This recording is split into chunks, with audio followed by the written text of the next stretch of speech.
Good evening everyone, welcome back to our channel. Today I will discuss with you MOSPOR spectroscopy and it is the introduction video of MOSPOR spectroscopy. In this video मैं आपको बताऊंगी कि MOSPOR spectroscopy क्यों आई थी और इसको किसने दिया था और MOSPOR spectroscopy होती क्या है। ये सारी चीज़ें मैं आपके साथ कवर करूंगी। इसके अलावा जो इसके प्रिंसिपल है उनको हम नेक्स्ट वीडियो में देखेंगे। तो आज की इस वीडियो में सिर्फ इंट्रोडक्शन ही रहेगा और उसको मैं आपको बहुत डिटेल में बताऊंगी कि MOSPOR स्पेक्ट्रोस्कोपी क्या होती है। और ये मेरा प्रॉमिस है कि जब आप इस वीडियो को देख लेंगे तो इसका जो बेसिक है MOSPOR स्पेक्ट्रोस्कोपी का वो आपको क्लियर हो जाएगा।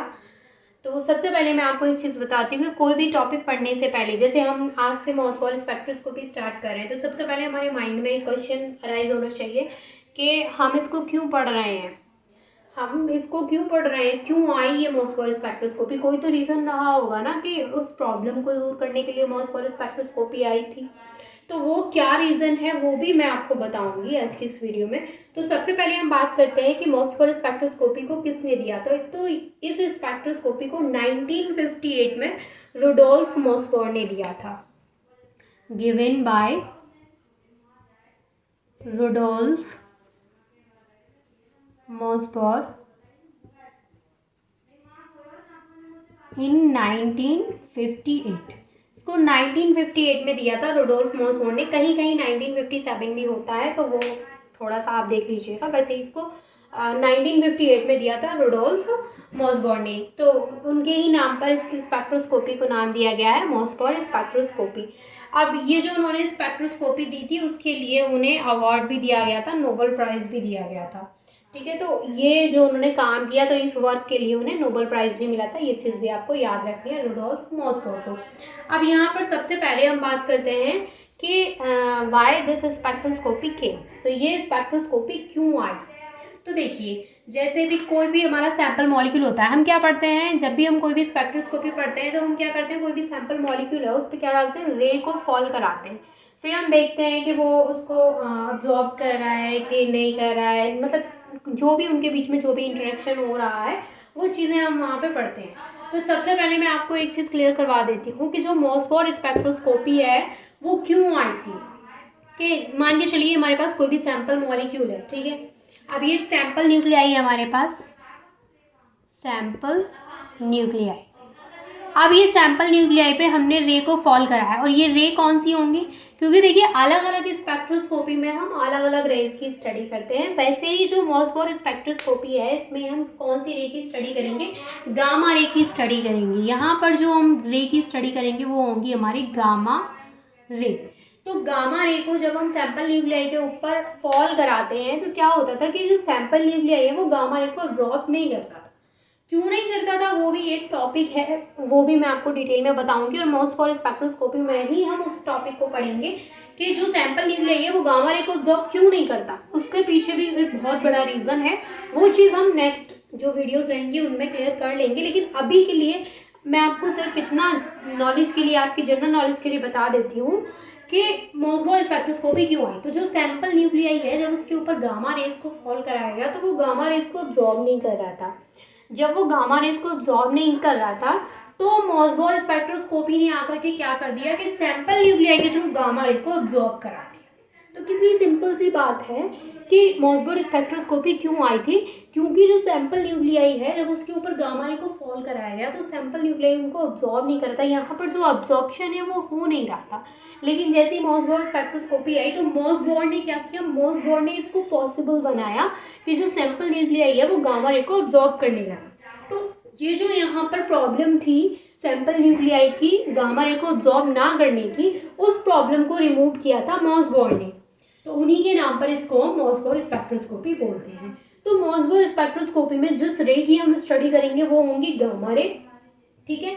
और यहाँ पे ये क्यों आई थी ये चीज़ आपको क्लियर हुई। ये आपको अपने नोट्स में अपनी लैंग्वेज में लिखना है कि क्यों आई थी। मैंने तो जस्ट आपको एक्सप्लेन कर दिया कि यहाँ पर जो सैंपल न्यूक्लियाई है वो गामा रे को अब्जॉर्ब नहीं कर रहा था। यहाँ पर जो अब्जॉर्प्शन है वो क्या था, वो नहीं हो रहा था। तब आई थी हमारी ये मॉसबॉर स्पेक्ट्रोस्कोपी ने इस अब्जॉर्प्शन को पॉसिबल बना दिया।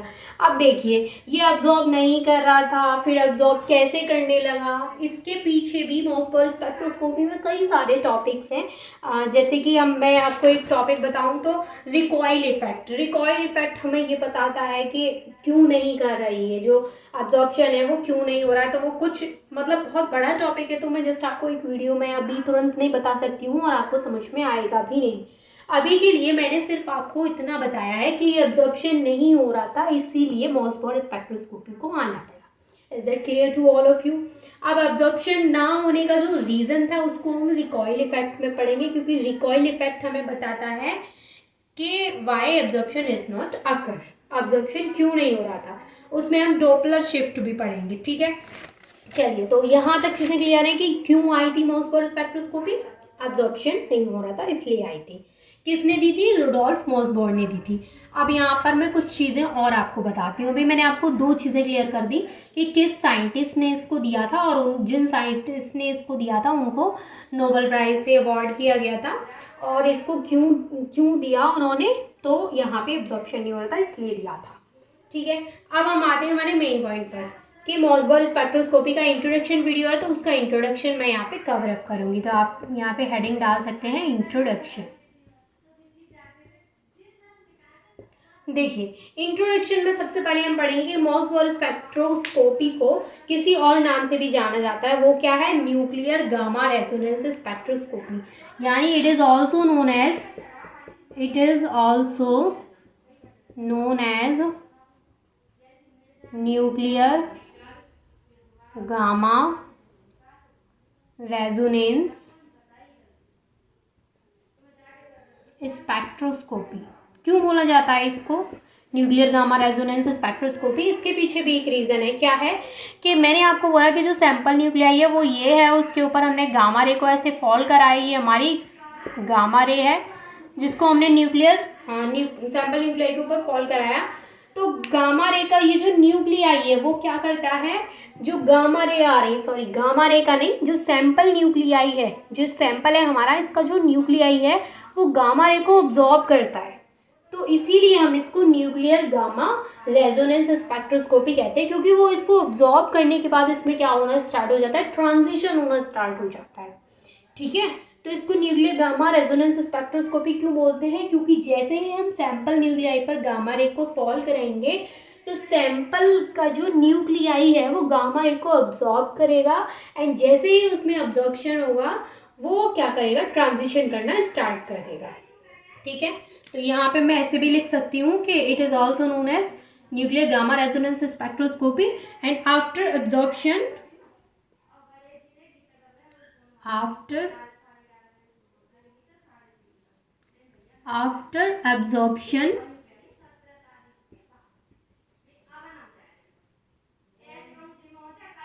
absorption of gamma ray,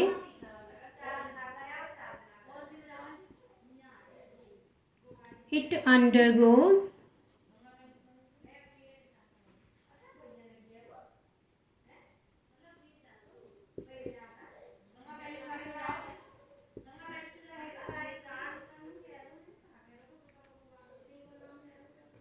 ठीक है। ये पॉइंट क्लियर हो गया। मैंने आपको भी बताया था कि after absorption of gamma ray it undergoes the transition. जैसे ही वो अब्जॉर्प्शन करता है गामा रे का, उसमें ट्रांजिशन होना स्टार्ट हो जाता है, इसलिए हम इसको न्यूक्लियर गामा रेजोनेंस स्पेक्ट्रोस्कोपी के नाम से भी जानते हैं। ये दोनों चीज़ें क्लियर हो गई आपको, दोनों पॉइंट। अब देखिए, अब इतनी चीज़ें हम बार बार पढ़ रहे हैं कि मैं आपको बार बार बोल रही हूँ कि जो सैंपल न्यूक्लियाई है, इसका जो न्यूक्लियाई है वो गामा रे को अब्जॉर्ब कर रहा है। जब यहाँ पर अब्जॉर्प्शन हो रहा है तो हम बोल सकते हैं कि जो मॉसबॉर स्पेक्ट्रोस्कोपी है ये एक टाइप की अब्जॉर्प्शन स्पेक्ट्रोस्कोपी है, जिसमें क्या होता है कि जो गामा रेज है उनका अब्जॉर्प्शन होता है। तो हम इसको ऐसे बोल सकते हैं कि it is a type of absorption spectroscopy. तो ये क्या है? ये एक अब्जॉर्प्शन स्पेक्ट्रोस्कोपी है। It is a type of absorption spectroscopy. आप अपनी लैंग्वेज में अच्छे से और अपने नोट्स बनाइएगा सुंदर सुंदर, ठीक है। मैंने तो वैसे ही लिख दिया है कि ये एब्जॉर्प्शन स्पेक्ट्रोस्कोपी, आपको पूरा लिखना है it is a type of absorption spectroscopy. तो हम बता क्यों बोल रहे हैं एब्जॉर्प्शन स्पेक्ट्रोस्कोपी, क्योंकि यहाँ पे क्या हो रहा है, एब्जॉर्प्शन हो रहा है, इसलिए हम इसको एब्जॉर्प्शन स्पेक्ट्रोस्कोपी बोल रहे हैं। अब देखिए इतनी देर से मैं आपको एक ही चीज़ बता रही हूँ कि ये यहाँ पे एब्जॉर्प्शन हो रहा है, एब्जॉर्प्शन हो रहा है, तो एब्जॉर्प्शन तो हो रहा है, वो चीज़ तो क्लियर है कि चलो गामा रे सैंपल न्यूक्लियाई के ऊपर आई और सैंपल न्यूक्लियाई ने यहाँ पे एब्जॉर्प्शन किया। अब यहाँ पर मेन पॉइंट यहाँ पे एक ये भी आता है कि जो एब्जॉर्प्शन हो रहा है उसके बाद इस सैंपल न्यूक्लियाई के बारे में क्या बताता है ये हमें मॉसबॉर्न spectroscopy.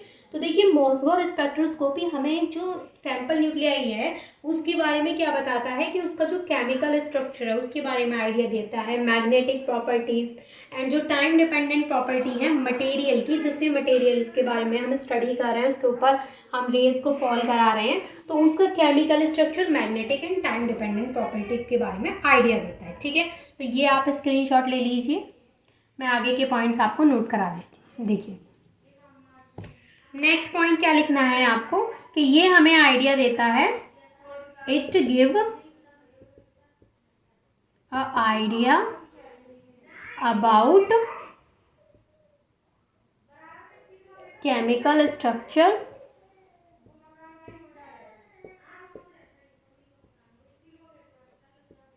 Magnetic and time dependent property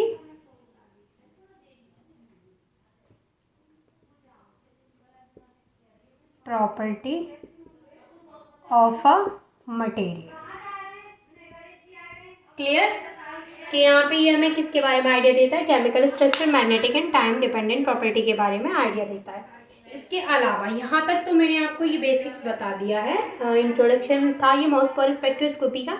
एक सबसे इम्पॉर्टेंट पॉइंट जो कि अभी भी रह गया है वो क्या है कि ये जो गामा रे हम इसके ऊपर फॉल करा रहे हैं, आखिर ये गामा रे आती कहाँ से, ये गामा रे हमें डायरेक्ट नहीं मिलती है, ये गामा रे कहाँ से आती है, फिर ये चीज़ दिमाग में आपके आनी चाहिए कि जो गामा रे की हम बात कर रहे हैं वो आई कहाँ से।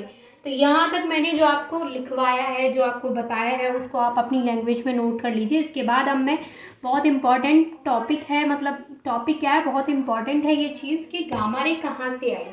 तो देखिए गामा रे कहाँ से आई है उसको एग्जाम्पल की हेल्प से तो हम समझेंगे उसके प्रिंसिपल में।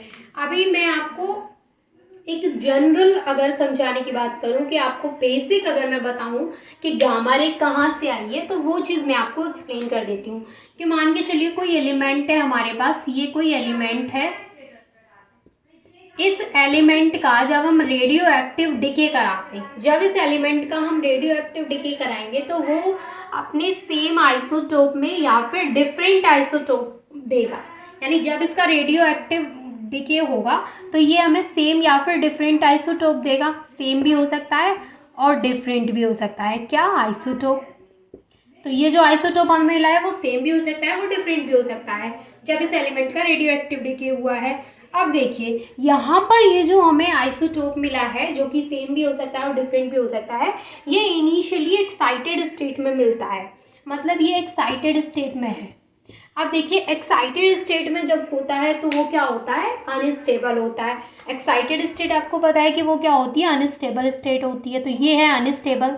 अब देखिए कोई भी चीज़ अनस्टेबल है तो वो अपने आप को स्टेबल करना चाहेगी, तो अब ये स्टेबल कैसे होगा। अब मैंने बोला कि ये जो यहाँ पे हमें मिला है आइसोटोप, जो एलिमेंट है इसका रेडियो एक्टिव डिके करा है, तो यहाँ पे जो हमें आइसोटोप मिला है वो इनिशियली एक्साइटेड स्टेट में है।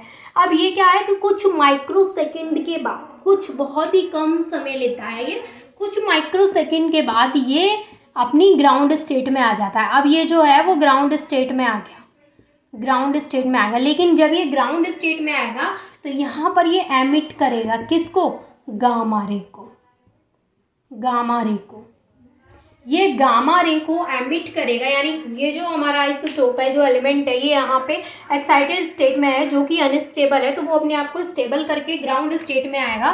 तो जब ये ग्राउंड स्टेट में आएगा तो ये स्टेबल हो जाएगा, लेकिन ग्राउंड स्टेट में कैसे आएगा, एमिट करेगा गामा रे को। ये गामा रे को यहाँ से एमिट करेगा और ये कन्वर्ट हो जाएगा ग्राउंड स्टेट में। तो यहाँ से जो गामा रे है वो गामा रे हम यूज़ करते हैं सैंपल न्यूक्लियाई पर। जो हमारा सैंपल न्यूक्लियाई है उस पर जो हम फॉल कराते हैं गामा रे, वो गामा रे यहाँ से आती है। जब हम एलिमेंट का रेडियो एक्टिव डिके कराते हैं तो वो एक्साइटेड स्टेट में आता है, फिर वो अपने आप को स्टेबल करने के लिए ग्राउंड स्टेट में जाता है, और वो ग्राउंड स्टेट में कैसे जाता है, वो एमिट करता है गामा रे को, तब वो ग्राउंड स्टेट में जाता है। तो ये मैंने जनरल आपको समझा दिया है, लेकिन इसको बहुत ज़्यादा डिटेल में हम पढ़ेंगे प्रिंसिपल ऑफ मॉसफोर स्पेक्ट्रोस्कोपी में, जिसमें कि मैं आपको वहाँ पे कोबाल्ट 57 और आयरन 57 का एग्जाम्पल लेकर के वहाँ पे एक्सप्लेन करूँगी कि किस तरीके से गामा रे एमिट हुई है। ये जस्ट एक लाइन में मैंने बता दिया है आपको, आपकी जनरल नॉलेज के लिए, कि गामा रे कहाँ से आई। तो ये चीज़ क्लियर हो गई कि वो रेडियो एक्टिव डिके कराया था एलिमेंट का, तब वो वहाँ से एमिट होके गामा रे आई थी। ठीक है, लेकिन इसको हम विद एग्जांपल देखेंगे नेक्स्ट वीडियो में। तो आई होप कि मॉसफोर स्पेक्ट्रोस्कोपी का जो भी इंट्रोडक्शन वीडियो है वो आपको अच्छे से क्लियर हो गया होगा, किसने दी थी, क्यों दी थी, और क्या है मॉसफोर स्पेक्ट्रोस्कोपी। इसके अलावा गामा रेज कहाँ से आती हैं, यहाँ पे गामा रे कहाँ से आई। ठीक है, तो ये सारे टॉपिक्स आई होप कि समझ में आ गए होंगे। कोई डाउट है तो वो आप मुझसे पूछ सकते हैं। And thank you so much for watching this video.